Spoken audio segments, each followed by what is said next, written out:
Vamos a compartir en esta clase la perspectiva de las trayectorias escolares, una perspectiva que se ha hecho bastante conocida en el campo educativo y que nos es bastante útil en este momento, en el contexto en el que tenemos que pensar cómo transformar nuestras propuestas educativas en el marco del aislamiento o del distanciamiento. Lo primero que querría plantearles es que cuando hablamos de trayectorias escolares, no nos interesa tanto hablar de un objeto de estudio como plantear una perspectiva de análisis. ¿Qué quiero decir con esto? Bueno, para que se pueda comprender, debo compartir con ustedes una reflexión sobre el recorrido que nos ha llevado a varios investigadores e investigadoras a adoptar la perspectiva de las trayectorias escolares. Somos un conjunto de investigadores y de investigadoras preocupados por comprender y por contribuir a conceptualizar desde hace muchos años lo que un par de décadas atrás se nombraba con cierta ligereza como fracaso escolar. ¿Por qué nos preocupaba el fracaso escolar? Por su importante lugar en la agenda educativa, en un marco en el que el fracaso escolar solía conceptualizarse vinculado con atributos de los sujetos que, entre comillas, fracasaban. ¿Por qué digo esto? Porque considerar el denominado fracaso escolar o las dificultades de aprendizaje o las dificultades de adaptación como consecuencia de atributos del sujeto escamotea, deja fuera lo que la perspectiva de las trayectorias escolares viene a traer, que es la incorporación de la dimensión institucional. Concretamente, la perspectiva de las trayectorias nos permite salir del uso dicotómico de dos modelos explicativos tradicionales, que han sido muy frecuentes en el campo educativo y seguramente aquellos de ustedes que tienen muchos años en el sistema los van a reconocer. Por un lado, el determinismo social y por otro lado, el subjetivismo. ¿Qué queremos decir con determinismo y subjetivismo? Son dos modelos provenientes del campo de las ciencias sociales, en particular de la sociología, que tratan de ayudarnos a comprender las causas que desencadenan los comportamientos humanos. Lo que hace un par de décadas queríamos comprender es por qué no aprenden, por qué experimentan dificultades para aprender. Cuando la explicación es determinista, nos estamos apoyando en marcos teóricos que priorizan la explicación, en este caso, de las dificultades para aprender o del fracaso escolar, en función de las estructuras sociales. En cambio, cuando nos apoyamos en el subjetivismo, nos apoyamos en marcos teóricos que priorizan la explicación de la dificultad de aprendizaje o del denominado fracaso escolar a partir de atributos de los sujetos. Lo que hace la perspectiva de las trayectorias escolares es introducir otro nivel de análisis, además del nivel de las condiciones estructurales y además del nivel de las características de los sujetos. Lo que hace la perspectiva es introducir la incidencia de las condiciones institucionales en la producción de los recorridos de los sujetos por el sistema escolar. En el esquema que ustedes tienen en pantalla pueden ver cómo juegan estos tres niveles de análisis en la construcción de la perspectiva de las trayectorias escolares. Ejemplos de algunas condiciones estructurales que hemos tenido en cuenta cuando nos apoyábamos en modelos deterministas, por ejemplo, las condiciones socioeconómicas de las familias o el nivel educativo alcanzado por los padres o por los adultos responsables de la crianza, entre otras condiciones. Ejemplos de las condiciones que hemos tomado en cuenta cuando nos apoyábamos en modelos subjetivistas, ciertos rasgos del sujeto como su interés o su motivación, inclusive un rasgo definido escolarmente como es la sobreedad o extraedad, entre otras condiciones subjetivas. Pues bien, en el medio hemos puesto las condiciones institucionales para decir no que son más importantes que las estructurales o que las subjetivas, sino que la perspectiva de las trayectorias las introduce como marco de análisis. Nos permite pensar en algunas características del sistema escolar que contribuyen a la producción de los recorridos de los sujetos. En ese sentido, el sistema escolar no es un artefacto neutro, tampoco es natural, es construido históricamente, responde a ciertas reglas y por sus características se relaciona mejor con ciertas culturas familiares, lo que hace a algunos chicos, a algunas chicas, fácilmente adaptables para el sistema escolar y en cambio genera para otros importantes dificultades en la incorporación al recorrido. En este nuevo esquema vamos a intentar entender un ejemplo de qué hablamos cuando hablamos de condiciones institucionales. En el esquema ustedes ven algo así como el trencito de los niveles educativos, inicial, primaria, secundaria, superior. Así dibujado como está en el esquema, parece sugerir que el tránsito entre niveles debería ser un recorrido fluido. Sin embargo, cuando desde la perspectiva de las trayectorias escolares analizamos las condiciones institucionales, nos damos cuenta de algo que los historiadores de la educación vienen advirtiéndonos desde hace mucho tiempo, que es que el sistema educativo no fue diseñado para algo así como un tránsito fluido entre niveles, simplemente porque no había niveles. Lo que ahora nosotros llamamos niveles son en realidad conglomerados de instituciones que provienen de tradiciones muy diferentes. Cada nivel proviene de una tradición que les es propia. Y entonces, como vemos en este gráfico donde hemos marcado el punto de las transiciones, no es extraño que el tránsito no fluya.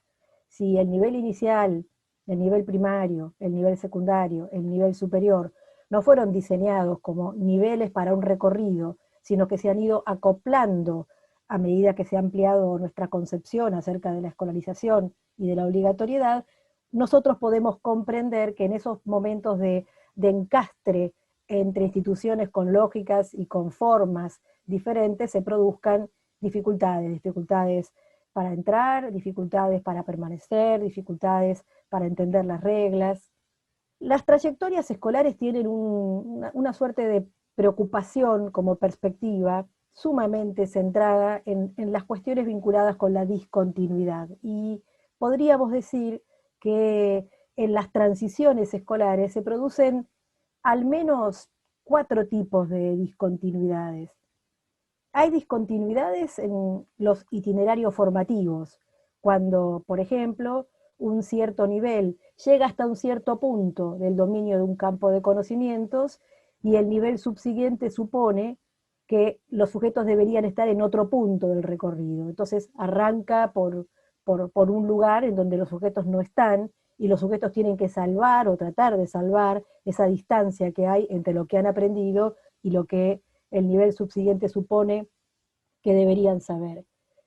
Hay discontinuidades en los modelos institucionales. Quiero decir con esto que, como todos sabemos, comparando los modelos característicos de las instituciones de cada nivel educativo, los modelos son sumamente diferentes. Son diferentes en cómo organizan a los grupos, son diferentes en cómo proponen la jornada escolar, son diferentes en las figuras docentes que trabajan con los chicos, con las chicas, con los nenes, con las nenas, y ese tipo de discontinuidad que llamamos institucional coloca al sujeto en una serie de desafíos. El tercer nivel de discontinuidad lo ubicamos en lo que llamamos el régimen académico. El régimen académico es un conjunto de reglas que regulan, rigen la manera de ser alumno o alumna en cada nivel educativo, y es claro para todos nosotros que diferentes niveles educativos tienen diferentes reglas. Cada nivel opera con reglas que le son propias y en el tránsito entre niveles el sujeto tiene que aprender a reconocer esas nuevas reglas y de alguna manera acomodarse a ese nuevo funcionamiento. Y un cuarto nivel de análisis de la discontinuidad lo podemos ubicar en la cultura profesional docente. Vean ustedes estas frases que pongo en pantalla. En el jardín solo se juega. ¿Quién podrá decir esto? Los chicos del jardín llegan a la primaria sin saber trabajar. En la primaria se pierde todo lo que aprendieron en el jardín. En la primaria no enseñan todo lo que necesitamos en secundaria. Los chicos vienen sin saber nada. En pocas semanas todo el trabajo que hicimos en la primaria se destruye. Estas frases, que seguramente ustedes pueden reconocer, se pueden compartir en una sala de maestros, en una sala de profesores, cuando cada nivel piensa al nivel anterior o al nivel subsiguiente, como si estuviese haciendo algo que rompe las reglas del propio nivel. Y es que en eso consiste precisamente que se trate de niveles educativos. Se trata de introducir una discontinuidad que es valiosa para crecer, que es valiosa para aprender, pero cuando esa discontinuidad no es objeto de trabajo, cuando esa discontinuidad simplemente sucede porque los rasgos institucionales, el régimen académico, los modelos de trabajo, los recorridos formativos, la propia cultura profesional docente la naturalizan, bueno, esa discontinuidad naturalizada deja de convertirse en lo que debería ser, que es un objeto de enseñanza para que en los tránsitos entre niveles la cosa fluya mejor. Yo me detuve en el ejemplo de los tránsitos entre niveles, de las transiciones escolares, como las nombra la bibliografía, porque considero que es un ejemplo que permite entender bien de qué hablamos cuando hablamos de condiciones institucionales en la producción de recorridos escolares. Es característico de los sistemas educativos en el mundo, y en el caso de nuestro país es una característica muy acentuada.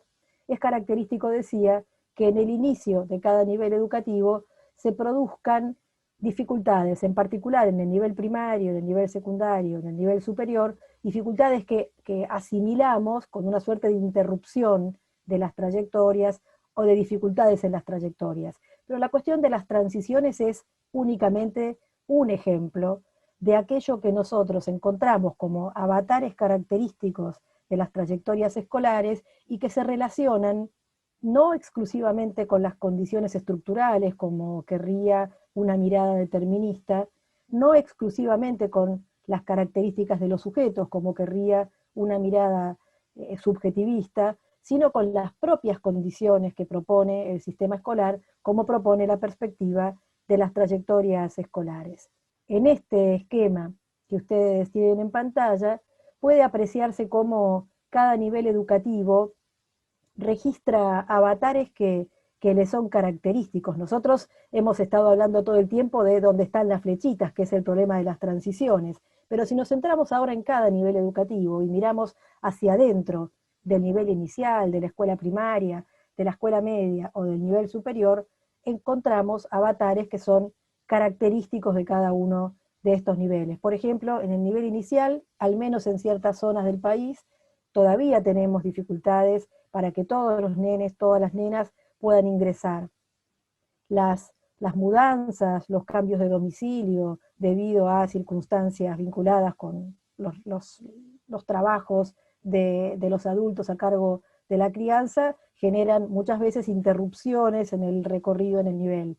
Inclusive en el marco de la obligatoriedad escolar, el nivel inicial ha generado esta especie de figura de la permanencia, que es una figura difícil, muy vinculada o que evoca aquello que en otros niveles educativos hemos llamado históricamente como repitencia, que es una suerte de recomendación de permanecer en el nivel a pesar de que se tiene la edad para incorporarse a la escuela primaria. Por eso la resolución 174 del Consejo Federal del año 2012 tuvo que aclarar, recordar y volver a especificar que a los 6 años hay todo el derecho de incorporarse a la escuela primaria.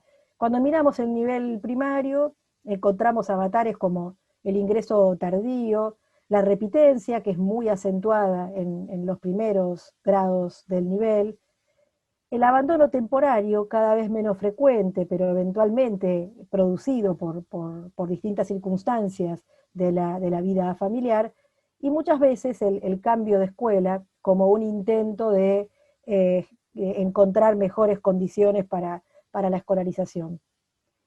La escuela secundaria nos ha preocupado en los últimos años mucho debido a sus indicadores de desgranamiento, de repitencia, a la dificultad para el egreso en término de los adolescentes y jóvenes. Ahí encontramos avatares como el abandono temporario, la repitencia, el cambio de turno, el cambio de modalidad, tratando de sortear de este modo la repitencia, inclusive el cambio de escuela, a veces promovido por la misma escuela, y hasta en el nivel superior, que al menos en nuestro país no es un nivel obligatorio, hemos comenzado a preocuparnos por los fenómenos de trayectoria, advirtiendo fenómenos como el bajo rendimiento académico, la propensión al cambio de carrera frente a la dificultad que se experimenta en una carrera determinada y en una proporción altísima el abandono de los estudios.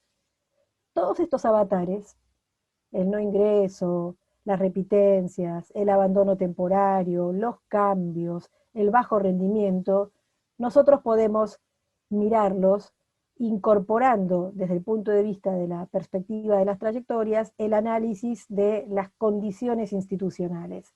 Y entonces la pregunta sería acá, ¿cuáles son las condiciones institucionales del sistema escolar en cada uno de los niveles educativos que facilitan la producción de estos avatares que nosotros preferiríamos que no sucedieran? Para finalizar, verán que abajo del esquema de cada nivel hay algo así como 3 puntos suspensivos. Esos puntos suspensivos lo que expresan es que probablemente haya otros avatares que no tenemos registrados. Por ejemplo, podríamos agregar en la escuela secundaria el avatar bien complejo que expresa a aquellos adolescentes y jóvenes que han terminado de cursar el último año de la escuela secundaria, que tienen pendiente alguna o algunas materias pendientes de aprobación y pasan muchos años y no se presentan a rendirlas. Eso es algo que en los últimos años ha comenzado a llamarnos mucho la atención, forma parte de las preocupaciones de programas de terminalidad educativa y podría ocupar el lugar de los puntos suspensivos en el sentido de un avatar de las trayectorias escolares en secundaria que teníamos más invisibilizado y que la investigación y el análisis de la estadística educativa contribuye a poner en primer plano.